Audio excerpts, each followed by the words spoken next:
Hello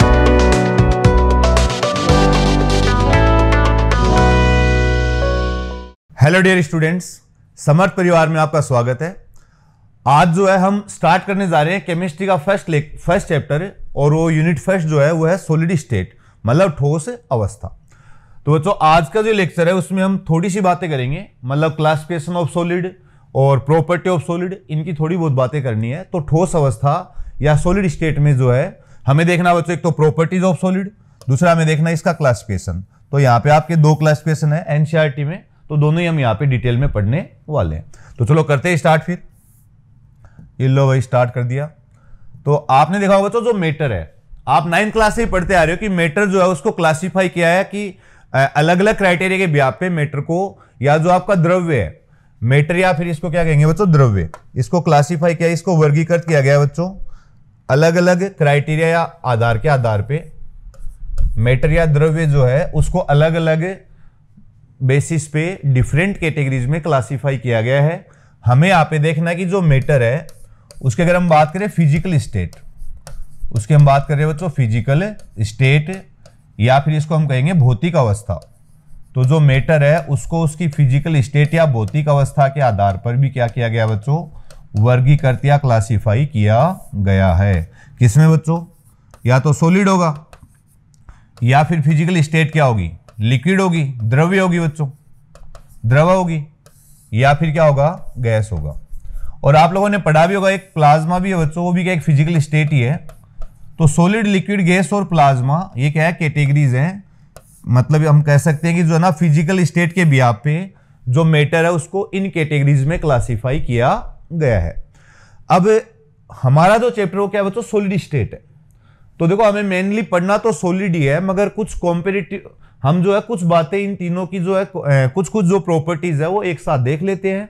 plasma जो है वो हाईली हीटेड गैस होती है बच्चों। प्लाज्मा के बारे में हम बहुत ज्यादा डिटेल यहाँ पे नहीं पढ़ेंगे। जब आप सेंट्रल यूनिवर्सिटीज में जाएंगे वहां पे और मास्टर्स वगैरह करेंगे तो मटेरियल फिजिक्स पढ़ोगे, वहां पे आपको प्लाज्मा के बारे में बहुत सारी डिटेल पढ़ने को मिलेंगी। तो देखो कोई भी सॉलिड अगर है तो सॉलिड क्यों है, लिक्विड क्यों है, और वो गैस क्यों है। तो बच्चों ये जो है फिजिकल स्टेट ये कैसे डिसाइड होती है, ये डिसाइड होती है कि उनमें फोर्स ऑफ अट्रैक्शन कितना है, उसके जो अवयवी कण है, उसके जो कॉन्स्टिट्यूएंट पार्टिकल्स है उनमें फोर्स कम है, ज्यादा है, या नेग्लिजिबल सा है, उस ब्याह पे क्या कर रखा है, यहाँ पे कैटेगरी बना रखी है। तो इसको हम एक टेबल की फॉर्म में देख लेते हैं बच्चों, तो आपने आसान रहेगा, क्योंकि देखो अपने को 1 महीने में कंप्लीट सिलेबस करना है, आपको सीईटी एग्जाम लिखना है, और आपने 12th में रिसेंटली इसको पढ़ा है, फिर भी कोई डाउट नहीं रहेगा आपके, ये गारंटी है। और कोई डाउट रहे तो आप पूछ लेना। चलो तो देखो हमने एक टेबल बना रखी है यहाँ पे कि जो सॉलिड है उसकी प्रॉपर्टीज की हमें बात करनी है, मगर हमने लिक्विड और गैस को भी इसमें इंक्लूड कर रखा है। तो देखो सॉलिड क्यों है, आपको अभी बताया कि फोर्स ऑफ अट्रैक्शन, कि यहाँ पे क्या है, भयंकर फोर्स है बच्चों, बहुत हाई फोर्स है, वेरी लार्ज फोर्सेज है, पार्टिकल्स बहुत पास पास है, जकड़े हुए हैं, इसीलिए वो क्या बच्चों सॉलिड है। लिक्विड में क्या बच्चों, थोड़ा रिलैक्सेशन मिल गया, फोर्स ऑफ अट्रैक्शन थोड़े वीक हो गए, तो क्या है, लिक्विड स्टेट में एग्जिस्ट कर रहा है। तीसरा हमने देखा गैस जो है उसमें क्या है, नेग्लिजिबल फोर्स है, तो गैस क्या है, गैस स्टेट में एग्जिस्ट कर रही है वास्तव में। इसके बाद में देखो बच्चों यहाँ पे इंपॉर्टेंट बात है थर्मल एनर्जी। थर्मल एनर्जी किसकी कम ज्यादा, इससे जो है कॉम्पिटिशन एग्जाम में क्वेश्चन पूछा गया है। अब हमें देखना है कि जो सॉलिड है उसकी थर्मल एनर्जी स्मॉल है, उसके ज्यादा थर्मल एनर्जी किसकी है बच्चों, लिक्विड की है, और उससे ज्यादा थर्मल एनर्जी है गैस की। अब आप कहोगे कि जो है ना ये वाला सीक्वेंस या ऑर्डर क्यों आ गया, तो देखो बच्चों इसको एक एग्जांपल से हम देख लेते हैं। आपने कहा कि इसको मैं थोड़ा पीछे लेके चलता हूं वापस। अब इस बात में बच्चे को आ जाता है कंफ्यूजन या क्वेश्चन आ जाता है कि भैया सॉलिड की जो है वो कम क्यों है। तो बच्चों देखो मान लीजिएगा आपके पास एक बर्तन है, उसमें आपने आइस क्यूब ले रखे हैं, ठीक है, आइस क्यूब आपने ले रखे हैं, तो ये आपने भर रखा है कटोरा बर्फ का, ठीक है साहब। अब हमने देखना कि इसको अगर हम गर्म करेंगे, अगर इसको हम हीट दे रहे हैं तो बच्चों ये क्या होगा, लिक्विफाई हो जाएगा। ये क्या हो गया, लिक्विड में कन्वर्ट हो गया, लिक्विफाई हो गया, मीन्स आइस क्यूब ले तो ऑब्वियस सी बात है कि जो ना पानी में कन्वर्ट हो गया हो। अब ये जो हीट हमने दी थी आइस क्यूब्स को, वो हीट तो खा गया ना बच्चों, मतलब इसने हीट एब्जॉर्ब कर ली। कहने का मतलब है लिक्विड की जो थर्मल एनर्जी है वो क्या बच्चों, सॉलिड से ज्यादा है। अगर इसको आप और भी क्या कर रहे हो, हीटअप कर रहे हो, आपने क्या किया, इसको और भी हीटअप किया, और भी हीटअप करोगे, आपने भट्टी से लगा दी बच्चों, तो आपको देखना ये क्या होगा, गैस में कन्वर्ट हो जाएगा।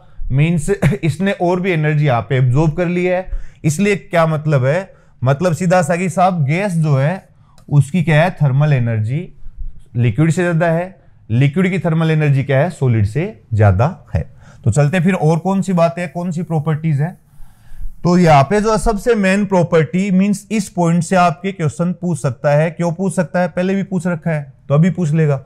थर्मल एनर्जी का ध्यान रखना बच्चों, किसकी सबसे ज्यादा थर्मल एनर्जी है बच्चों, गैस की। उससे कम लिक्विड और उससे कम सॉलिड। क्वेश्चन जब पूछेगा तो सीक्वेंस पूछेगा या पूछ लेगा हाईएस्ट या लोवेस्ट, तो आपको ये बता देना है। इसके बाद में देखो बच्चों, वॉल्यूम, शेप और डेंसिटी, ये सब बातें आप 9th क्लास से बचपन से पढ़ते आ रहे हो कि भाई जो है शेप किसका का फिक्स्ड है, इन दोनों का फिक्स्ड नहीं है। अगर बात करें वॉल्यूम की, तो वॉल्यूम जो है सॉलिड का तो फिक्स होगा ही, लिक्विड का फिक्स नहीं है। ग्लास में डालो पानी को ग्लास जैसा, लोटे में डालो लोटे जैसा, कटोरी में डालो कटोरी जैसा। तो ये सब बातें आप बचपन से पढ़ते आ रहे हो, इनमें कोई बहुत डिस्कशन करने वाली बात नहीं इस स्टेज पे आके। डेंसिटी इसकी ज्यादा होगी, मॉडरेट है, लो है, कोई ज्यादा खास बात नहीं है। सॉलिड में क्या है, बहुत स्ट्रॉन्ग इंटरमोलिकुलर फोर्सेज हैं। तो क्या हो गया, तो साहब इसकी प्रॉपर्टीज जो है क्या है, ये क्या बच्चों, due to high intermolecular forces they are incompressible. उनको आप कंप्रेस नहीं कर सकते, रिजिड है, मतलब क्या बच्चों, कठोर है। इसके बाद में हम देखेंगे उच्च यांत्रिक सामर्थ्य या हाई मैकेनिकल स्ट्रेंथ होती है किसकी बच्चों, सॉलिड की। तो देखो ये जो टेबल है, इस टेबल में आपको ये बताया गया है कि जो सॉलिड, लिक्विड और गैस है उनकी हमने प्रॉपर्टीज की बात की है। हमें पढ़ना तो सॉलिड ही था बच्चों, मगर लिक्विड और गैस की भी हमने थोड़ी बात कर ली। क्यों कर ली, क्वेश्चन पूछ लेता है साहब। और इसमें कौन सा पॉइंट इंपॉर्टेंट है, थर्मल एनर्जी, यही पूछेगा बच्चों। इसके अलावा इसमें कोई पूछने लायक बात है नहीं। चलेगा, आगे बढ़ते हैं फिर। तो ये तो होगी साहब बात प्रॉपर्टीज ऑफ सॉलिड की। इसके बाद हमें देखना बच्चों यहाँ पे क्या, क्लासिफिकेशन ऑफ सॉलिड। तो बच्चों कोई भी क्लासिफिकेशन होगा, चाहे कहीं पे भी हो वो, उसका कोई ना कोई क्राइटेरिया होता है। सिमिलरली हमें भी क्या करना है, सॉलिड का क्लासिफिकेशन पढ़ने के लिए क्राइटेरिया देखना है। तो यहाँ पे बच्चों 2 क्लासिफिकेशन है, 2 वर्गीकरण है, एक एक करके दोनों की बात कर लेते हैं। तो अगर हम बात करें जो पहला क्लासिफिकेशन है, क्लासिफिकेशन 1, पहला जो क्लासिफिकेशन है बच्चों, उसका क्राइटेरिया क्या रखा गया है, इसका क्राइटेरिया रखा है बच्चों arrangement of particles, arrangement of particles, कि जो पार्टिकल्स है उस सॉलिड में उनका अरेंजमेंट कैसा है। तो बच्चों अरेंजमेंट या तो क्या होगा, रेगुलर होगा, कैसा होगा, या तो भाई रेगुलर होगा अरेंजमेंट, ठीक है, या फिर क्या होगा, अरेंजमेंट रेगुलर नहीं होगा, इट मींस इररेगुलर अरेंजमेंट वहां पे हो जाएगा। अब अगर अरेंजमेंट रेगुलर है तो हमने उसको क्या कहा बच्चों, उसको कहा है क्रिस्टलाइन सॉलिड। क्या कहा इसको, क्रिस्टलाइन सॉलिड। और अगर अरेंजमेंट इरेगुलर है तो उसको हम क्या कहेंगे बच्चों, उसको कहा गया है अमोर्फस सॉलिड। अमोर्फस सॉलिड उसको कहा गया है, ठीक है। तो क्रिस्टलाइन सॉलिड इसको कहेंगे क्रिस्टलीय ठोस, और इसको क्या कहेंगे बच्चों, अक्रिस्टलीय ठोस। इसको क्या कहेंगे बच्चों, अक्रिस्टलीय ठोस। अब अक्रिस्टलीय ठोस में तो क्या बात, क्या प्रॉपर्टीज है, क्या नहीं है, और क्रिस्टलीय ठोस, जो आपका क्रिस्टलीय ठोस है उसकी प्रॉपर्टीज में क्या ट्रेंड है, क्या क्या बातें हैं, वो सब हमें यहाँ पे एकदम डिटेल में पढ़नी है। तो देखो पहली बात है क्लासिफिकेशन, पहला क्लासिफिकेशन क्या क्राइटेरिया, अरेंजमेंट ऑफ पार्टिकल, या तो रेगुलर हो जाएगा नहीं तो इरेगुलर हो जाएगा, इसमें कोई बहुत डिफिकल्टी वाली बात नहीं है। अब हम बढ़ते थोड़ा आगे, एक सेकेंड, लो साहब इसको क्लीन कर देते हैं। चलो अब बात ये कि बच्चों जो रेगुलर अरेंजमेंट है, हमने कहा कि साहब रेगुलर अरेंजमेंट है, इरेगुलर है। तो अगर हम देखें रेगुलर अरेंजमेंट, हम देखते हैं कि जो रेगुलर अरेंजमेंट है, रेगुलर अरेंजमेंट कैसे, मान लीजिएगा एक कोई सॉलिड है, उसमें जो कॉन्स्टिट्यूएंट पार्टिकल्स है उनको मैं स्क्वायर और ट्रायंगल से डिनोट कर रहा हूं, ठीक है ना। तो इस सॉलिड में अगर आप अरेंजमेंट देखेंगे तो बच्चों क्या होगा, एक रेगुलर अरेंजमेंट होगा। रेगुलर अरेंजमेंट होगा तो हमने क्या किया साहब, रेगुलर अरेंजमेंट यहां पे बना दिया है। दूसरा अगर हम देखें जो आपका अमोर्फस सॉलिड है, अगर बच्चों अमोर्फस सॉलिड की बात करें, जो इरेगुलर अरेंजमेंट है उसमें क्या मनमर्जी का अरेंजमेंट है, वहां पे कोई भी पर्टिकुलर फिक्स ट्रेंड नहीं है, मर्जी आए वैसे क्या है, पार्टिकल्स प्रेजेंट है, पार्टिकल वहां पे प्रेजेंट होते हैं। तो ये लो साहब मनमर्जी का अरेंजमेंट, इरेगुलर अरेंजमेंट यहां पे हो गया। अब ये जो अरेंजमेंट है वो हमें 2D में तो देखना नहीं है बच्चों, ये जो अरेंजमेंट है वो हमें देखना है 3D में। अब अगर आप रेगुलर क्रिस्टलाइन सॉलिड में अगर आप बात करेंगे क्रिस्टलाइन सॉलिड में, तो आपको ये जो अरेंजमेंट है वो दाएं बाएं ऊपर नीचे सारी जगह एक जैसा देखने को मिलेगा। इसलिए इनको एक और नाम दिया गया बच्चों, क्या इनको कहा भाई लॉन्ग रेंज सॉलिड। क्या कहा गया इनको? दीर्घ प्रास वाले ठोस, लॉन्ग रेंज सॉलिड। दूसरा जो आपका अमोर्फस सॉलिड है, कौन सा है बच्चों? अमोर्फस सॉलिड, या इसको हमने कहा है अक्रिस्टलीय ठोस, अक्रिस्टलीय ठोस अथवा अमोर्फस सॉलिड। इसमें क्या बच्चों, अरेंजमेंट इरेगुलर है, आप खुद ही देख रहे हो, और ये इरेगुलरिटी है वो 2D में नहीं है, ये इरेगुलर अरेंजमेंट 3D में होता है। मगर बाय द वे फिर भी गलती से हो सकता है यहां पे कोई आपको पर्टिकुलर फिक्स अरेंजमेंट देखने को मिल जाए, तो यहां पे अगर पर्टिकुलर कहीं अरेंजमेंट रिपीट भी हो रहा है तो इसको क्या कहा जाता है बच्चों? इसीलिए इसको कहा जाता है शॉर्ट रेंज सॉलिड। ये क्या बच्चों? Short range solid. तो बच्चों ये तो हो गया लॉन्ग रेंज सॉलिड, इसको क्या कह दिया? Short range solid. दूसरी बात ये कि जो अमोर्फस सॉलिड है उनकी प्रॉपर्टीज वास्तव में सॉलिड और लिक्विड की इंटरमीडिएट सी प्रॉपर्टी होती है, इसलिए इन्हें और क्या कहा गया? इनको कहा गया बच्चों सुपर कूल्ड लिक्विड। क्या क्या कहा इनको? इनको सुपर कूल्ड लिक्विड भी कहा जाता है। अति शीतित द्रव, क्या कहा जाता है बच्चों? अति शीतित द्रव, सुपर कूल्ड लिक्विड। तो ये तो हो गए बच्चों इनके नाम, और इसका कारण क्या है। अब इन दोनों की जो प्रॉपर्टीज है उनकी हम चर्चा कर लेते हैं टेबल के माध्यम से। तो देखते हैं उसकी भी टेबल।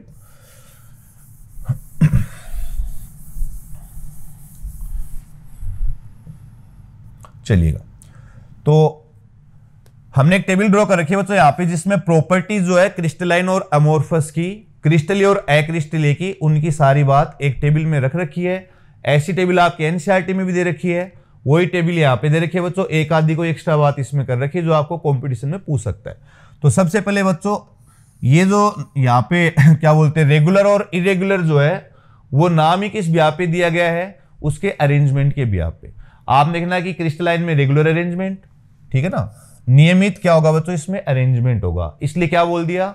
Long range solid. और ये क्या बच्चों? सच्चे सॉलिड है, ये क्या है? ट्रू सॉलिड कहे जाते हैं। दूसरा आप देखना कि झूठे सॉलिड, कौन से? अक्रिस्टलीय ठोस अथवा अमोर्फस सॉलिड। ये क्या तो स्यूडो सॉलिड्स इनको कहा गया, और you can say false solid, and these are known as the short range solid. अल्प परास वाले ठोस अमोर्फस या अक्रिस्टलीय को कहा जाता है। अब बढ़ते हैं आगे। अब तो अगर बात करें शेप की, तो आपको देखना है इसकी तो डेफिनेट कैरेक्टरिस्टिक ज्योमेट्रिकल शेप होगी बच्चों, और ये तो क्या है? इरेगुलर है, रफ सरफेस है, क्योंकि अरेंजमेंट का अता पता नहीं है, वही क्या बच्चों? इरेगुलर है। तो यहाँ पे क्या होगा? इरेगुलर शेप इसका देखने को मिलता है। इसके बाद में अगली कौन सी प्रॉपर्टी है बच्चों? Melting point. ये बच्चों इंपॉर्टेंट है, यहां से जो ना क्वेश्चन बनता है। क्या क्वेश्चन बनता है, कैसे आप बताओगे, वो हम देखते हैं। तो जो क्रिस्टलाइन सॉलिड है उसका जो मेल्टिंग पॉइंट है वो क्या बच्चों? डेफिनेट वैल्यू है और शार्प वैल्यू है। देखो दो वर्ड बोल रहा हूं मैं यहाँ पे, उसका क्या बच्चों? डेफिनेट वैल्यू है, और वो क्या? शार्प वैल्यू है। डेफिनेट तो आपको देखना जैसे 50 डिग्री 60 डिग्री कुछ भी हो गया। शार्प का मतलब क्या होगी? Exactly 60 degree. ऐसे नहीं कि जो ना थोड़ा सा कम है तो भी पिघल गया साहब, ऐसा नहीं है। इसमें आपको पूछता है इसका कारण क्या है, अभी बताएंगे। इसमें आपको देखना है कि नॉट फिक्स्ड और शार्प वैल्यू मेल्टिंग पॉइंट। यहाँ पे जो मेल्टिंग पॉइंट है वो गए एक रेंज में। यहाँ पे क्या होगा बच्चों? यहाँ पे क्या होगा? रेंज मिलती है मेल्टिंग पॉइंट की। जैसे मान लो 30 से 50, 30 degree to 50 degree. while in the case of crystalline solid the melting point is definite and of sharp value। आप होगी इसका क्या कारण है? तो बच्चों इसको हम एक बार समझ लेते हैं इस पॉइंट को, क्योंकि इससे क्वेश्चन पूछता है, ठीक है ना। चलो भाई इसको समझ लेते हैं। यहाँ पे हम लोगों ने देखा है अभी अभी क्या कि जो आपका क्रिस्टलाइन सॉलिड है उसमें क्या बच्चों? एक फिक्स पर्टिकुलर अरेंजमेंट है, और 3D में कोई ये तो नहीं है 2D या 1D में ही है। हमें देखना यहाँ पे इनके बीच में क्या है बच्चों, फोर्स ऑफ अट्रैक्शन है, होगा भाई फोर्स ऑफ अट्रैक्शन, और इसमें तो तगड़ा ही अट्रैक्शन है बच्चों, ठीक है। ये लो साहब फोर्स ऑफ अट्रैक्शन।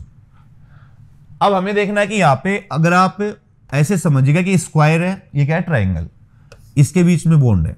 अगला भी क्या बच्चों, स्क्वायर और ट्राइंगल के बीच में बॉन्ड है। ये भी क्या बच्चों, स्क्वायर और ट्राइंगल के बीच में बॉन्ड है। तो इनके आपको देखना बॉन्ड एनर्जी भी क्या होगी। मान लीजिएगा ये बॉन्ड जो है 10 किलो एनर्जी पे टूट रहा है, तो ये भी भाई 10 पे टूटेगा ना, ये भी 10 किलो कैलोरी पे, ये भी क्या होगा बच्चों 10 किलो कैलोरी पे। आप 3D में आपने देखना ये वाला बॉन्ड भी सेम है। तो कहने का मतलब है अगर बॉन्ड ब्रेक होंगे, मतलब आप इसको हीटअप कर रहे हो, आप इसको पिघला रहे हो, तो अगर बॉन्ड ब्रेक होंगे तो सारे एक साथ होंगे। इसलिए क्या इसका मेल्टिंग पॉइंट क्या हो गया भाई, डेफिनेट, निश्चित एवं तीक्ष्ण मान, डेफिनेट एंड शार्प वैल्यू, निश्चित है और क्या बच्चों तीक्ष्ण मान है। जबकि अगर हम समझना चाहें अमोर्फस या एक्रिस्टली ठोस को देखोगे तो बच्चों क्या मन मर्जी का अरेंजमेंट है। किलो साहब कभी ट्रायंगल आ गया, कभी स्क्वायर आ गया, मर्जी पड़ी वही आ गया बच्चों, धर्मशाला टाइप हिसाब हो गया। आप देखना कि स्क्वायर और स्क्वायर के बीच में बॉन्ड है। मान लीजिएगा इसकी एनर्जी जो 5 किलो कैलोरी है बच्चों। उसके बाद में स्क्वायर और ट्राइंगल, मान लो इसकी एनर्जी है 10 किलो कैलोरी। तो हमें देखना है कि ये वाला बॉन्ड कब ब्रेक होगा, जब इसको 5 किलो कैलोरी एनर्जी मिल जाएगी। मान लो इसको 30 डिग्री पे मिल रही है, तो ये वाला बॉन्ड ब्रेक हो गया, पार्शियली मेल्ट हो गया, आंशिक रूप से पिघल गया क्या बच्चों। चलो ये बॉन्ड थोड़ा और टेम्परेचर देने पे मेल्ट हो रहा है, ब्रेक हो रहा है, मेल्ट हो रहा है। तो कहने का मतलब है यहाँ पे जो मेल्टिंग पॉइंट होगा वो कभी भी शार्प और डेफिनेट वैल्यू नहीं होगा बच्चों। उसकी क्या होगी, एक रेंज आपको देखने को मिलेगी, एक परास देखने को मिलेगी। उदाहरण के लिए आप देख लो कि भाई 130 से 150 मान लो, 40 से 50, जो भी एक रेंज आपको देखने को मिलती है। शायद ये बात आपको समझ में आ गई होगी बच्चों। इस पॉइंट से क्वेश्चन बनता है, थ्योरेटिकल क्वेश्चन बनेगा। ऐसे नहीं कि आपको वहां पे ये जो है ना डायग्राम बना के बताओ और ये सब उसका जो है ना सब्जेक्टिव लिखो, ऑब्जेक्टिव क्वेश्चन आएगा। तो आप इस चीज को शायद समझ गए होंगे। चलो भाई फिर आगे बढ़ते हैं। ये लो वापस टेबल पे आ गए बच्चों। तो देखो ना, पहली प्रॉपर्टी, दूसरी property same, then melting point. अब हीट ऑफ फ्यूजन मैंने इनडायरेक्टली इसके साथ ही आपको बता दिया कि भाई अगर आप उसको मेल्ट कर रहे हो तो आप उसको क्या करो, हीट तो दे रहे हो ना बच्चों। हीट अगर आप दे रहे हो तो यहाँ पे शार्प मेल्टिंग पॉइंट है, तो हीट ऑफ फ्यूजन भी क्या होगा बच्चों, फिक्स होगी। इसकी हीट ऑफ फ्यूजन क्या होगी, कैरेक्टरिस्टिक एंड क्या है बच्चों, definite value of heat of fusion. Characteristic क्यों बच्चों, अगर आप आयरन को मेल्ट कर रहे हो तो उसके लिए अलग हीट चाहिएगी, आप जो NaCl के लिए कर रहे हो तो अलग हीट चाहिएगी। कहने का मतलब है कैरेक्टरिस्टिक और मतलब क्या है, अभिलाक्षणिक, और डेफिनेट मतलब नियत मान इसका होता है। यहां पे क्या बच्चों, no definite value of heat of fusion, कोई भी निश्चित मान नहीं होता है। ये पॉइंट आप इसी के साथ कंबाइन करके जोड़ सकते हो, देख सकते हो। कारण वही है मगर अलग अलग पूछता तो आपको ध्यान होना चाहिए। इसके बाद में बच्चों बात करते हैं क्लीवेज प्रॉपर्टी। आपको देखना कि क्रिस्टलाइन सॉलिड जो है अगर आप उसको कट करेंगे पीसेज में तो ये क्या बच्चों, शार्प एजेस इसके आपको दिखेंगे, ठीक है ना। जबकि इसमें क्या बच्चों, रफ सरफेस है। रफ सरफेस क्यों है, क्योंकि साहब इसका जो अरेंजमेंट ही रेगुलर नहीं है, तो रफ सरफेस ही मिलेंगे, शार्प कहां से मिल जाएंगे यार। इसके बाद में आपको देखा है ट्रोपिक नेचर। तो देखो ट्रोपिक नेचर ना बहुत बार पूछता है, इसमें मैंने कूलिंग का रुका भी डाल रखा है। ट्रोपिक नेचर, इसमें आप ध्यान रखना बच्चों, ये क्या है, एनाइसोट्रोपिक होगा। अब एनाइसोट्रोपी होती क्या है, बस 2 मिनट बाद समझने वाले हैं अपन। ये क्या बच्चों, एनाइसोट्रोपिक है, और ये क्या बच्चों, आइसोट्रोपिक नेचर वाला होता होगा। तो देखो आइसो का मतलब सिमिलर सा, अभी समझेंगे इसको, पहले इसके एग्जांपल देख लेते हैं। तो बच्चों क्रिस्टलाइन सॉलिड का एग्जांपल कौन सा है, जैसे NaCl हो गया, आयरन मेटल हो गया, ठीक है ना, एलोय हो गए, डायमंड हो गया। इसमें आप देखना है ग्लास, रबर, वूल, ये सारे क्या है, प्लास्टिक। तो ये सब क्या बच्चों, अमोर्फस सॉलिड के एग्जांपल होते हैं। अब इस टेबल से आपके क्वेश्चन आ सकता है। क्या क्वेश्चन आएगा आपको मैं बता देता हूं, क्या क्वेश्चन इसमें पूछेगा। एक तो आपको बच्चों मेल्टिंग पॉइंट का हो गया, दूसरा हीट ऑफ फ्यूजन, एक जैसी बात होगी ना। इसके अलावा आपको बच्चों इसमें क्लीवेज प्रॉपर्टी का ज्यादा पूछने का चांस नहीं, आपको इसमें जो ना एग्जांपल्स पूछ सकता है। आपको कोई एग्जांपल दे दिया कि which among of the following is an example of amorphous solid, तो ऐसे क्वेश्चन इसमें पूछ सकता है और इसमें कोई बहुत ज्यादा कहानी पूछने वाली है नहीं। अब जो ट्रोपिक नेचर है बच्चों उसकी और थोड़ी बात कर लेते हैं कि भाई एनाइसोट्रोपिक सॉलिड कौन सा है और आइसोट्रोपिक सॉलिड कौन सा है। तो अगर हम देखें कि जो हमने बात की थी क्या कि देखो इसमें क्या है, अरेंजमेंट रेगुलर है, उसको यहाँ पे पॉइंट्स डॉट्स के रूप फॉर्म में बना रखा है, तो उससे आपको कोई कंफ्यूजन नहीं होना चाहिए। हमने देखा कि जो क्रिस्टलाइन सॉलिड है उसमें आप 3D में किधर भी चले जाओ क्या है, फिक्स अरेंजमेंट है। तो इस क्या होगा, ट्रोपिक नेचर क्या होगी कि अगर हम किसी डायरेक्शन में जा रहे हैं, मान लो एक्स डायरेक्शन में जा रहे हैं या फिर बच्चों वाई डायरेक्शन में जा रहे हैं या फिर जेड डायरेक्शन में जा रहे हैं, अलग अलग डायरेक्शन में जाने पे हम ये देखेंगे, क्या देखेंगे कि उसकी जो कुछ प्रॉपर्टीज है, जो फिजिकल प्रॉपर्टीज है, उनमें वेरिएशन कैसा हो रहा है। तो अगर बात करें इसमें, तो अगर आप मान लीजिएगा ए डायरेक्शन में जा रहे हो या मान लो आप इस डायरेक्शन में जा रहे हो, तो आपको देखना सारे क्या है, ये होलो पॉइंट्स आ रहे हैं। यहाँ पे आपको देखना कि अगर मान लीजिएगा आप इस डायरेक्शन में जा रहे हो, इस डायरेक्शन में, कौन सी में, इसमें आए आप, ठीक है ना, तो आपको देखना ये क्या है, ये वाले आपको ये वाला अरेंजमेंट आपको देखने को मिल रहा है। अगर आप इस डायरेक्शन में जा रहे हो और कोई इस डायरेक्शन में, तो ऑल्टरनेट ऑर्डर में आ रहे हैं। कहने का मतलब है कि डिफरेंट डायरेक्शन में अगर हम जाएंगे तो डिफरेंट फिजिकल प्रॉपर्टीज ऑब्जर्व होगी इसमें क्रिस्टलाइन सॉलिड में, इसलिए इनको क्या कहा गया बच्चों, एनाइसोट्रोपिक सॉलिड कहा गया है। जबकि जो एमोर्फस सॉलिड है उसमें देखो क्या होगा, उनको कहा गया बच्चों आइसोट्रोपिक सॉलिड। इन्हें क्या कहा गया बच्चों, आइसोट्रोपिक सॉलिड, या इनकी आइसोट्रोपिक नेचर कही गई है, क्योंकि अगर इसमें आप डिफरेंट डायरेक्शन के लोग मूव करेंगे तो इनकी जो फिजिकल प्रॉपर्टीज है, यहाँ पे मैंने मेंशन भी कर रखी है, ठीक है ना, the property such as electric conductivity, thermal conductivity, mechanical strength, RI values, ठीक है ना, RI कोफिशिएंट, थर्मल एक्सपेंशन, ये सारी जो प्रॉपर्टीज है फिजिकल प्रॉपर्टीज ही है बच्चों। और वो क्या होगा, उनमें ट्रेंड आपको सेम सा मिलेगा, एक जैसा वहां पे आपको मान मिलेगा अलग अलग दिशाओं में जाने पे। इसलिए इसे क्या कहा गया है, समदेशिक प्रभाव अथवा आइसोट्रोपिक नेचर। एवं इन ठोस को या इन सॉलिड्स को क्या कहा गया है, आइसोट्रोपिक सॉलिड भी कहा जाता है। तो कई बार ऐसे क्वेश्चन पूछ लेता है, NaCl is an example of isotropic solid, anisotropic solid. तो आपको यह पता अगर है कि NaCl एक क्रिस्टलाइन सॉलिड है, इसकी नेचर एनाइसोट्रोपिक है, तो आप ऐसे क्वेश्चंस के आंसर दे सकते हो। उसके बाद में बच्चों कूलिंग का जो ना आपके एनसीईआरटी में तो नहीं दे रखा है, आपके जो है 11th क्लास फिजिक्स में कहीं आया होगा, ठीक है ना, हीट वाले चैप्टर में, तो यहाँ पे मैंने इसको चिपका दिया है क्योंकि कंपटीशन में इससे कभी केमिस्ट्री में भी क्वेश्चन पूछ लेता है। तो इसमें आपको देखना कि जो क्रिस्टलाइन सॉलिड है उसमें क्या होगा, डिसकंटिन्यूअस इसका कूलिंग कर्व होगा, और इसका क्या होगा, ये क्या, इसका जो है क्या बोलते हैं, एमोर्फस सॉलिड का जो कूलिंग कर्व है वो क्या होगा, कॉन्टिन्यूअस होगा। अब इसकी बहुत ज्यादा डीपली डिटेल तो हम डिस्कस नहीं करेंगे, मगर मैं आपको बता देता हूं बच्चों कि जो कूलिंग कर्व है, मतलब इसको ठंडा कर रहे हो, ठंडा करोगे तो टेम्परेचर कम होगा, तो मतलब ये जो हीट रिमूव्ड और टेम्परेचर के बीच में जो ग्राफ है बच्चों, इसमें यहाँ पे एक पॉइंट पे डिसकंटिन्यूअस ये हो रहा है। इसके जो है अगर आपको और डिटेल चर्चा करनी है तो फिर इस लेक्चर में वो ठीक नहीं है, मगर मैं बता देता हूं यहाँ पे क्या सुपर कूलिंग का पॉइंट आ रहा है, इसलिए क्या हो गया, ग्राफ यहां से कट गया, डिसकंटिन्यूअस हो गया, जबकि यहाँ पे क्या कॉन्टिन्यूअस ग्राफ देखने को मिल रहा है। तो बच्चों हम चर्चा किस चीज की कर रहे हैं, हम पढ़ रहे हैं कि क्लासिफिकेशन, कौन सा क्लासिफिकेशन पढ़ रहे हैं, पहला क्लासिफिकेशन। किस आधार पे पढ़ रहे हैं बच्चों, कि जो अरेंजमेंट ऑफ पार्टिकल्स है कि साहब वो रेगुलर है या फिर वो क्या है, इररेगुलर है। तो इस ब्याह पे दो हमने कैटेगरी देख ली, उनकी 4-5 प्रॉपर्टी देख ली, एग्जाम्पल देख लिए, क्या क्वेश्चन आपको पूछेगा वो आपको मैंने बता दिया है। इसके बाद में हम देखते हैं बच्चों जो सेकेंड क्लासिफिकेशन है, एक और क्लासिफिकेशन है, वो क्लासिफिकेशन जो है वास्तव में क्रिस्टलाइन सॉलिड का है। किसका बच्चों, जो आपका क्रिस्टलाइन सॉलिड है उसका क्लासिफिकेशन है।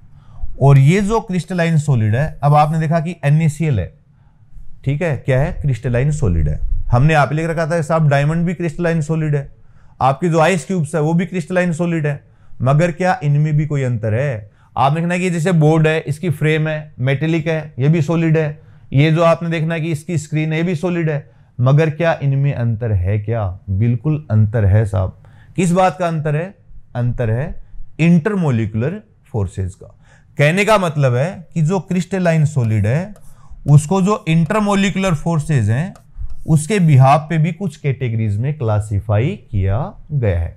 कौन कौन सी कैटेगरी है, कौन कौन से क्लासिफिकेशन है? तो यहां पे बच्चों देखो, आपको एक बात पता होनी चाहिए, आप लोगों ने आई थिंक 11th क्लास में केमिकल बॉन्डिंग पढ़ा होगा, ठीक है ना। तो बच्चों फोर्स जो है ना, फोर्स किसे कम जो इंटरमोलिकुलर फोर्सेज हैं उसके बिहाफ पे है। आपने वहां पे टाइप्स ऑफ केमिकल बॉन्ड पढ़े होंगे, उसकी थोड़ी सी बात हम करेंगे, ठीक है ना। थोड़ी सी बातें कर लेते हैं, फिर ये गाथा तो गानी है बच्चों सॉलिड वाली। तो आप लोगों ने पढ़ा होगा बच्चों बॉन्ड। बॉन्ड क्या होता है बच्चों? फोर्स, ठीक है ना। फोर्स को बच्चों बॉन्ड कहा जाता है। आपने एक नाम सुना होगा बच्चों, जेम्स बॉन्ड। सुना है क्या भाई? James bond. अब बॉन्ड नाम जो इसने लगा रखा है वो इसका कोई गोत्र थोड़ी है। ये क्या बच्चों? फोर्स को रिप्रेजेंट कर रहा है कि भाई मैं तो बहुत दांसू तगड़ा हूं, मेरे में काफी जो है फोर्स है। तो हमें तो बात करनी है यहाँ पे किसकी? हमें तो बात सॉलिड की करनी है बच्चों। और क्यों करनी है? कि साहब इंटरमोलिकुलर फोर्स देख रहे हैं, तो क्या करें फिर? तो देख लो, बॉन्ड जो है बच्चों आप लोगों ने पढ़ा होगा, या तो केमिकल बॉन्ड पढ़ा होगा 11th क्लास में, या तो क्या होता है केमिकल बॉन्ड, या फिर बच्चों आप लोगों ने पढ़ा होगा या कुछ नहीं पढ़ा, दूसरा होगा बच्चों नॉन केमिकल बॉन्ड। कई बच्चे तो जीवन में पढ़ते ही नहीं है बच्चों नॉन केमिकल बॉन्ड, और वो टॉप यूनिवर्सिटीज में और जाना चाह रहे हैं, उनका भी कोई रास्ता करेंगे, ऐसी बात नहीं है। तो देखो केमिकल बॉन्ड जो है उसके भी आपने टाइप पढ़े होंगे। कौन सा? कोवेलेंट बॉन्ड, ठीक है साहब। आपने पढ़ा होगा बच्चों आयनिक बॉन्ड, आपने पढ़ा होगा बच्चों मेटेलिक बॉन्ड। ये क्या है? 11th क्लास के सिलेबस में आते हैं बच्चों, ठीक है ना। तो ये क्या है? Metallic bond. Non chemical bond में आपने पढ़ा होगा बच्चों हाइड्रोजन बॉन्ड। एक तो हाइड्रोजन बॉन्ड पढ़ा होगा, दूसरा आप लोगों ने पढ़ा होगा बच्चों वहां पे वान डर वाल्स फोर्स, वान डर वाल आकर्षण बल, ठीक है जी। अब जब हम यहाँ पे सॉलिड का क्लासिफिकेशन इंटरमोलिकुलर फोर्स के बिहाफ पे पढ़ रहे हैं, तो बच्चों हमें बॉन्ड का थोड़ा सा आइडिया होना चाहिए, ठीक है ना। इसलिए मैंने थोड़ी सी बात बता दी, आप इसका बुरा मत मानना। तो देखो यहाँ पे क्या है? Covalent bond. अब साहब पहली बात तो बॉन्ड, और कौन सा? कोवेलेंट बॉन्ड होगा किसके बीच में, वो आप ध्यान रख लो, उसी पे बेस्ड क्वेश्चन आते हैं बच्चों। तो देखो कोवेलेंट बॉन्ड जो है वो होगा साहब नॉन मेटल और नॉन मेटल के बीच में। किसके बीच में होगा बच्चों? अधातु एवं अधातु, नॉन मेटल एवं नॉन मेटल के बीच में होगा। आयनिक बॉन्ड मतलब आयंस के बीच में फोर्स है, तो ऑब्वियस सी बात है फोर्स कब होगा? जब अपोजिट आयंस होंगे। तो प्लस और माइनस मीन्स आयनिक बॉन्ड होगा बच्चों इन बिटवीन आयंस। तीसरा बच्चों मेटेलिक बॉन्ड है, तो ये किसके बीच में होगा? मेटल एटम्स के बीच में होगा ना बच्चों, ये होगा metal atom, metal and metal. तो ये जो है हम कह सकते हैं कि एक तो इसमें क्या होगा बच्चों? इसमें होगा एक तो आपका होगा non metal, non metal and metal. जैसे मेटल पे प्लस आएगा तो आप प्लस माइनस पहले बाद में लिख दो, उससे कोई फर्क नहीं पड़ेगा, ठीक है ना। तो आपको देखना है कि नॉन मेटल पे कोवेलेंट बॉन्ड, और सॉलिड ऊपर से हो जाए तो उसको क्या कहेंगे? आयनिक बॉन्ड और आयनिक सॉलिड। मतलब क्या है? इसमें वही चीज है, कोई अलग बात नहीं है। उसके बाद में हाइड्रोजन बॉन्ड वाले भी सॉलिड होंगे और वान डर वाल फोर्स वाले भी सॉलिड होंगे, उनकी अभी हम बात करने जा रहे हैं यहाँ पे। तो आपको एक थोड़ा सा आइडिया देने के लिए मैंने छोटी सी चर्चा कर ली बच्चों। अब बढ़ते हम आगे, चलिए। तो जो इंटरमोलिकुलर फोर्स के बिहाफ पे हम क्लासिफिकेशन देख रहे हैं, उसके लिए भी हमने एक टेबल ड्रॉ कर रखी है यहाँ पे बच्चों। पहली बात तो जब यहाँ पे क्राइटेरिया हमने इंटरमोलिकुलर फोर्स रख दिया, तो सबसे पहले हमें क्या देखना है यहाँ पे? कि फोर्स देखना है बच्चों। तो यहाँ पे सबसे पहले मैंने लिख रखा है कॉन्स्टिट्यूएंट पार्टिकल्स, ठीक है ना। पहले हम फोर्स की बात कर लेते हैं यार। तो बॉन्ड जो है कोवेलेंट बॉन्ड या कोवेलेंट फोर्स किसके बीच में होगा बच्चों? Non metal and non metal के बीच में। और सॉलिड और हो गया ऊपर से, तो उसको हम क्या कह देंगे? कोवेलेंट सॉलिड कह देंगे बच्चों। दूसरा क्या बच्चों? आयनिक सॉलिड। एक तो होगा इसमें मेटल और दूसरा क्या होगा बच्चों? नॉन मेटल, ठीक है। और सॉलिड और है तो नाम क्या हो गया बच्चों? आयनिक सॉलिड। तीसरा हमें देखना मेटेलिक सॉलिड। तो मेटल और मेटल है। अब दोनों मेटल एटम जो हैं वो आइडेंटिकल भी हो सकते हैं और डिफरेंट भी हो सकते हैं, होना चाहिए मेटल, तो क्या कहेंगे उसको? मेटेलिक सॉलिड कह देंगे। मोलिकुलर सॉलिड जो है ना बच्चों, वो क्या होगा? मोलिक्यूल एंड मोलिक्यूल के बीच में फोर्स होगा। इसके अलग से बात करें, इसके लिए अलग से हम बात करेंगे बच्चों, कि भाई अगर मॉलिक्यूल और मॉलिक्यूल के बीच में कोई फोर्स आ जाए तो क्या हो जाएगा, वो मॉलिक्यूलर सॉलिड कहा जाएगा। इसकी थोड़ी सी अलग बात हम ज्यादा करेंगे। ये तीनों तो मैंने आपको अभी थोड़ी देर पहले भी बता ही दिया। तो कोवेलेंट सॉलिड एटम्स इसके क्या है, कॉन्स्टिट्यूएंट पार्टिकल है। आयनिक सॉलिड में आयन है, आयन कौन से होंगे, कैटायन और एनायन, मतलब एक मेटल होगा और दूसरा नॉन मेटल। इसके बाद में बच्चों metallic solid, metal and metal. और ये बच्चों मॉलिक्यूलर सॉलिड, तो मॉलिक्यूल और मॉलिक्यूल के बीच में फोर्स होगा, तो वो क्या है, इसके कॉन्स्टिट्यूएंट पार्टिकल और फोर्स की बात हो गई साहब। मॉलिक्यूलर के लिए थोड़ी सी बातें करेंगे, अभी कर लेंगे, 2 मिनट रुकिए आप, चलिएगा। इसके बाद में हमें देखो फोर्स ऑफ अट्रैक्शन की बात बताई दी आपको, कोवेलेंट बॉन्ड या कोवेलेंट फोर्स आप बोल दो। प्लस और माइनस के बीच में आपने फिजिक्स में पढ़ी रखा होगा, इलेक्ट्रोस्टैटिक फोर्स होगा, ठीक है ना, इसको कूलम्बिक फोर्स भी बोल दोगे आप। यहाँ पे भी देखो मेटल है, मेटल एटम और उसके इलेक्ट्रॉन, तो there is also electrostatic force. अब बात यहाँ पे है, तो वीक इलेक्ट्रोस्टैटिक फोर्स है, ठीक है ना, और ये जो वीक इलेक्ट्रोस्टैटिक फोर्स है इसी को बच्चों नॉन केमिकल बॉन्ड कहा जाता है। और आपने पढ़ा होगा 2 टाइप का होगा, या तो हाइड्रोजन बॉन्ड होगा या फिर होगा बच्चों वान डर वाल्स फोर्स। अब हाइड्रोजन बॉन्ड के लिए कंडीशन वगैरह सब आपने पढ़ रखी होंगी, यहाँ पे आपके नहीं है वो 11th क्लास में, तो उसकी ज्यादा डिटेल में हम नहीं जाएंगे। फिर भी आपको इससे संबंधित कोई कंफ्यूजन या डाउट हो तो आप कमेंट में उसमें क्या बोलते हैं, कमेंट कर देना, आपको उसका सॉल्यूशन बता देंगे। वान डर वाल फोर्स बच्चों इसके 3 टाइप है, मगर हमें तो सॉलिड देखना, तो एक तो हम देखेंगे कौन सा, एक तो देखेंगे हम आपका जो polar polar interaction, polar and polar. दूसरा हम देख लेंगे नॉन पोलर। नॉन पोलर तो कहने का मतलब है कि मोलिकुलर सॉलिड जो है उसकी भी फर्दर सब कैटेगरीज है, हाइड्रोजन बॉन्डेड, दूसरा बच्चों डाइपोल डाइपोल इंटरेक्शन वाला, ठीक है ना, और तीसरा बच्चों आपका ये जो है डिस्पर्सन और लंडन फोर्स। इसमें क्या होगा, दोनों ही क्या होंगे, नॉन पोलर होंगे, मींस नॉन पोलर इंटरेक्शन या फोर्स हमें देखना है जो क्या होगा, बहुत नेग्लिजिबल सा होगा बच्चों, मगर होगा तो सही ना, तो इसकी भी बात हम कर ही लेंगे। तो ये बात थी बच्चों कॉन्स्टिट्यूएंट पार्टिकल्स की, फोर्स की। आगे बढ़ते हैं, फिर बड़ी आसान चीज है बच्चों, कोई बहुत भयंकर कठिन चीजें नहीं है। चलो इसके बाद में अगली प्रॉपर्टी बच्चों, अगली प्रॉपर्टी से पहले हम एग्जांपल्स देख लेते हैं। एग्जांपल्स क्यों देख रहे हैं, क्योंकि एग्जांपल से क्वेश्चन आता है भाई, ठीक है ना। आपको क्या ध्यान रखना है, कोवेलेंट, ठीक है ना, तो क्या है, जैसे आपने देखा कि कोवेलेंट है, कार्बन और कार्बन के बीच में फोर्स है। डायमंड है तो उसमें कार्बन कार्बन होगा, ग्रेफाइट में भी कार्बन कार्बन होगा। आपने ना सिलिकॉन कार्बाइड है, तो आपको ये ध्यान नहीं, आपने देखा हुआ नहीं कभी, मगर ये तो पता ना कि ये सिलिका जो है मेटल है नॉन मेटल है, कार्बन मेटल है नॉन मेटल है, ये तो शायद आपको पता होगा ही सही। तो आपको जो भी एग्जांपल दे आप उसमें आइडेंटिफाई कर सकते हो कि साहब ये कोवेलेंट है और कोई है। मान लीजिएगा आपको दे दिया sulphur nitrogen phosphorus polymer. Sulphur nitrogen phosphorus polymer है, आपने जीवन में नाम ही नहीं सुना, मगर ये तो पता है ना कि ये तीनों नॉन मेटल है और उनके बीच में फोर्स लग रहा है और सॉलिड हो रहा है, तो कौन सा सॉलिड हो जाएगा बच्चों, कोवेलेंट सॉलिड हो जाएगा वो। क्लियर है बात, चलेगा। उसके बाद में देखते हैं साहब आयनिक सॉलिड, तो एक तो मेटल दूसरा नॉन मेटल, एक प्लस वाला एक माइनस वाला, कौन सा फोर्स है अभी बताया था। एग्जांपल्स देख लो, जैसे आपको देखना है NaCl, तो इसमें क्या होगा बच्चों, Na plus Cl minus, KCl है, K plus Cl minus, zinc sulphide है। और ये जो आयनिक सॉलिड है बच्चों, इसके हमें काफी डिटेल बातें करनी है इस चैप्टर में, ठीक है ना। तो आयनिक सॉलिड को हम काफी डिटेल में पढ़ने वाले हैं, इसके एग्जांपल्स मैंने यहाँ पे मेंशन कर दिए। इसके बाद में बच्चों मेटेलिक सॉलिड, तो जितने भी मेटल्स हैं और एलॉय जो हैं वो सारे क्या होंगे बच्चों, मेटेलिक सॉलिड का एग्जांपल होंगे। चाहे वो प्योर आयरन हो चाहे ब्रास हो, क्या होने चाहिए, मेटल एटम होने चाहिए, चाहे आइडेंटिकल हो चाहे डिफरेंट हो। उसके बाद में आपका आ गया कौन सा, मोलिकुलर सॉलिड, तो इसके एग्जाम्पल आप देख लो, उनमें सारी बातें भी बता दूंगा अभी। जैसे आप देखना आइस क्यूब्स आइस है, आप देखना कि जो है ना आर्गन आपका आयोडीन सॉलिड है, ठीक है ना, और जो आपकी ड्राई आइस है, आइस और ड्राई आइस, ये क्या होगा, सॉलिड CO2, ठोस CO2 या सॉलिड CO2 को क्या कहेंगे बच्चों, ड्राई आइस। तो इनमें क्या होगा बच्चों, आइस में तो क्या हो गया, हाइड्रोजन बॉन्ड हो गया, ड्राई आइस है, या फिर बच्चों आयोडीन सॉलिड है, आर्गन सॉलिड है, इनमें क्या होगा, वान डर वाल फोर्स वाले होंगे। अब इसकी भी कैटेगरी है, तो वो दोनों बातें आपको मैं बता दूंगा, क्यों, NCERT में भी दे रखा है, तो इसमें से क्वेश्चन पूछ सकता है। चलो इसके बाद में बढ़ते बच्चों आगे। तो हमने 2 प्रॉपर्टी देख ली बच्चों, 2 प्रॉपर्टीज हमने डिस्कस कर ली, एग्जांपल्स देख ली इकट्ठी, ठीक है ना। और ये टेबल आपके NCERT में भी दे रखी है बच्चों, 12th क्लास में, आपने शायद 12th में भी पढ़ी होगी। इसके बाद में बच्चों आपके दे रखी है फिजिकल नेचर।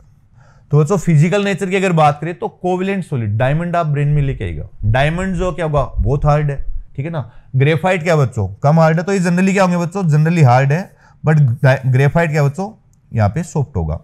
अगर आयनिक सॉलिड की बात करें तो आपने आयनिक सॉलिड प्रैक्टिकली देख ही रखी है यार, क्या होंगे ये भी, हार्ड एंड ब्रिटल नेचर। ये क्या है, ब्रिटल नेचर के, गिरा और टूटा, ठीक है ना। इसके बाद में ये क्या है, हार्ड होंगे मेटल, और ये क्या है बच्चों, सॉफ्ट होंगे, बट आइस क्या है, थोड़ा हार्ड है। तो लाइक ये क्या है, बहुत आसान चीजें हैं, बहुत ज्यादा पूछने वाली भी नहीं है। ब्रिटल नेचर जो ना ये कभी पूछा हुआ है, ठीक है ना बच्चों। Which among of the following is of brittle nature, चलेगा।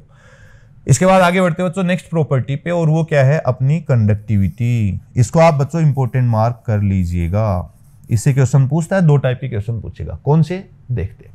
पहली बात तो जो आपका कोवेलेंट सॉलिड है वो क्या है, इन जनरल इंसुलेटर है बच्चों। मगर ग्रेफाइट आप 9th क्लास से ही उसको पढ़ते आ रहे हो, ग्रेफाइट में फ्री इलेक्ट्रॉन, कंडक्टर, तो वो बात आपको ध्यान रखनी कि इन जनरल ये क्या है, most are the insulator, but graphite is exceptionally conductor. इसके बाद में बच्चों क्या है, आयनिक सॉलिड। इससे बच्चों क्वेश्चन पूछता है कि आयनिक सॉलिड जो है सॉलिड स्टेट में तो इंसुलेटर है बच्चों, मगर मोल्टन स्टेट में, मतलब पिघली अवस्था में, या फिर उनके जो एक्वस सॉल्यूशन है उसमें वो कंडक्टिविटी शो करता है। इसका भी कारण हम डिस्कस करेंगे। तो ये क्या है बच्चों, इंसुलेटर इन सॉलिड स्टेट। दूसरा बच्चों, कंडक्टर इन मोल्टन फॉर्म और इन एक्वस सॉल्यूशन। आप होगे साहब इसका कारण क्या है, इसका कारण पूछ सकता है बच्चों, ठीक है ना। तो कारण ये है बच्चों, आप लोगों ने फिजिक्स में भी पढ़ा होगा कि जो थर्मल कंडक्टिविटी है या इलेक्ट्रिक कंडक्टिविटी है, उसके लिए क्या होना चाहिए, उसके लिए फोकट इलेक्ट्रॉन या आयन होने चाहिए, मतलब फ्री इलेक्ट्रॉन या आयन्स वहां पे होने चाहिए। अब ये जो आपका आयनिक सॉलिड है उसमें आयन्स प्रेजेंट है, और सॉलिड स्टेट में क्या होगा बच्चों, आयन्स के बीच में फोर्स है, कोई भी आयन फ्री नहीं है। कोई भी जब आयन ही फ्री नहीं है तो कंडक्टिविटी शो कौन करेगा। अगर आपने इसको पिघला दिया तो बॉन्ड तोड़ दिए, तो आयन फ्री हो गए, तो मोल्टन स्टेट में क्या हो गया साहब, कंडक्टर हो गया। और अगर आप पानी में मिला रहे हो, पानी में मिला रहे हो उसको, नमक को, Na+ एक्वस और Cl- एक्वस, वापस से क्या हो गया, आयन्स फ्री हो गए, तो क्या हो गया, कंडक्टर हो गया। उसके बाद में मेटेलिक सॉलिड है। घरों में फिटिंग करने के लिए तार किसके लाते हैं, तांबे के ला रहे हैं बच्चों, मतलब metals are good conductor of electricity due to the free electrons. इसके बाद में आपको देखना है कि कौन सा मोलिकुलर सॉलिड, तो ये क्या होंगे बच्चों, इंसुलेटर होंगे। इसमें कोई ये भी पूछा हुआ पॉइंट है, ठीक है ना। They molecular solid are insulator of conductivity and similarly to of heat. तो ये कुछ प्रॉपर्टीज है बच्चों, 5 प्रॉपर्टीज होगी। इसके बाद में मेल्टिंग पॉइंट की बात और कर लेते हैं यार, ठीक है ना। और एग्जांपल्स आपको मैंने पहले ही बता दिए।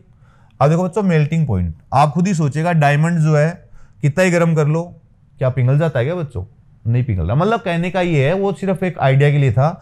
इनका जो मेल्टिंग पॉइंट है उसकी बहुत हाई वैल्यू होगी बच्चों। इसका मेल्टिंग पॉइंट क्या होगा, हाई वैल्यू होगा, मगर देखो यहाँ पे वेरी हाई वैल्यू। अब जो है इसका वेरी हाई वैल्यू क्यों है, इसका क्या रीजन होगा, आप कमेंट बॉक्स में जरूर लिखिएगा। अगर आपको इसमें नहीं भी पता हो तो भी आप उसमें लिख के पूछ सकते हो। इसके बाद में आते हैं साहब मेटेलिक सॉलिड। तो इसका क्या है, कैरेक्टरिस्टिक एंड हाई वैल्यू है। और इसका क्या बच्चों, देखो बहुत कम वैल्यू क्या होगा, इसका मेल्टिंग पॉइंट होगा। आपको देखना किसका, ये जो मोलिकुलर सॉलिड्स है, ठीक है। अब ये तो होगी साहब इनकी प्रॉपर्टीज। और इसमें क्या क्वेश्चन बनेंगे, आप इसकी क्वेश्चन जो मैंने आपको बता दिया बच्चों, या तो एग्जाम्पल पूछेगा, यहाँ पे क्वेश्चन बनते हैं बच्चों एग्जाम्पल से, ठीक है ना। और जो है बच्चों कभी मेल्टिंग पॉइंट से भी पूछ सकता है। और तीसरा बच्चों कंडक्टिविटी, ठीक है ना। फोर्स ऑफ अट्रैक्शन वगैरह तो इन जनरल बता देते हैं बच्चे, तो इनसे बहुत ज्यादा क्वेश्चन नहीं बनेंगे। इन 3 पॉइंट से इसमें क्वेश्चन बनने के चांसेस है, चलेगा। तो ये थी बच्चों प्रॉपर्टीज। किसकी प्रॉपर्टीज हमने पढ़ी, कि जो कोवेलेंट सॉलिड, आयनिक सॉलिड, तीसरा क्या बच्चों आपका मेटेलिक सॉलिड, और लास्ट कौन सा था, मोलिकुलर सॉलिड। तो हमने बात की यहाँ पे क्या बोलते हैं इसको, प्रॉपर्टीज ऑफ सॉलिड की, और सॉलिड का हमने बच्चों क्लासिफिकेशन समझा। अब इस सेक्शन में कुछ ऐसी बातें जो हमने आपको मतलब डाउट लग रही हो अभी भी, या फिर आपको जो मैंने पूछा है उसका आंसर देना हो, तो आप कमेंट बॉक्स में टाइप कीजिएगा। इसके बाद में धन्यवाद जयराम जी की बच्चों, टेलीग्राम चैनल है, इस पे नोट्स वगैरह मिल जाएंगे, तो आप जो है ना इसको वो कर लेना, क्या करते हैं वो सब्सक्राइब वगैरह कर लेना। और ये फ़ोन नंबर है, कोई अभी फॉर्म की डेट बढ़ गई है, अगर किसी बच्चे को कोई कन्फ्यूज़न है, कुछ समझ में नहीं आ रहा और कोई दिक्कत है, दुविधा है, फ़ोन कर लो। और पूछ सकते हो। तो इसी के साथ thank you for watching this session.